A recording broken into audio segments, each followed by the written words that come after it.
Okey cikgu, saya terfikirlah macam senaman regangan dengan senaman kekuatan macam jogging ataupun slow walk, brisk walk, push up, squat kan. Antara dua ni, antara senaman regangan dengan senaman kekuatan ni, mana lagi penting?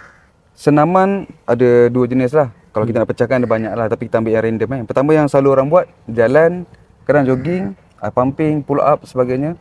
Itu kategori yang saya anggap pertama. Yang kedua, regangan, stretching. Mana lagi penting?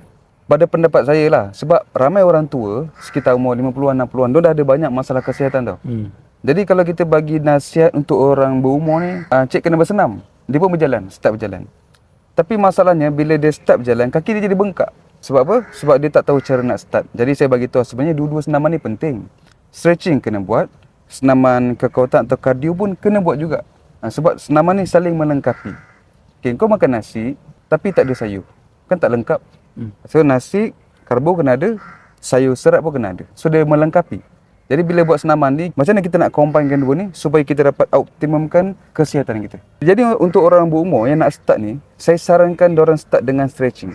Bila stretching, dia akan lembutkan otot-otot yang dah keras, yang dah tegang, sendi-sendi yang dah keras. Sebab otot kita dan juga sendi, bila kita jarang bergerak, dia akan jadi lemah dan dia mudah radang. Dia jadi bengkak-bengkak atau keras, sakit. Mula dengan stretching, bila badan dah start ringan, bila nak berjalan, start dengan 10 minit dulu. Bila dah biasa, tambah 5 minit sampai cukup setengah jam at least. Macam tu namanya kena combine.